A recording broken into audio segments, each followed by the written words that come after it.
بده دستتا دوستا اینه دست خسر زنده باد امیر کم خسر زنده باد امیر کم خسر به نصیب شما میشه و مجرد شما بگوین آمین خب کاکا جان عبدالباسط چیت میشه دامادت هست تویانیش چند است 2 لک تویانیش است دیلا 1 لک ای 3 لک دیگه مصرف 5 لک روپیه 2 لک هم دیگه ای 5 لک رحم که الله سبحانه و تعالی سر شما رحم بکنه چی میکنی کتی دامادت وجودت لا هیچی نمیکنی یعنی نمیبخشی برش میبخشم کلش برش میبخشم امی 5 لک کلگی بخشیدی اجازه و وکالت دختر تا داری دارم شاید داری شایدم شما شاید هستین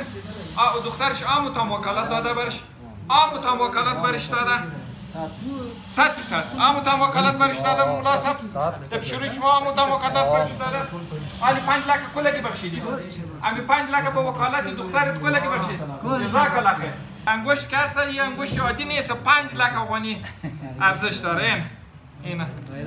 شما سر داماد و سر دخترتان رحم کردین الله سبحانه و تعالی سر شما رحم کنه زنده باد امیر کم کاکا زنده باد امیر کم کاکای کاکا زنده باد خدا کنه که باز احسانایش فراموش نکنید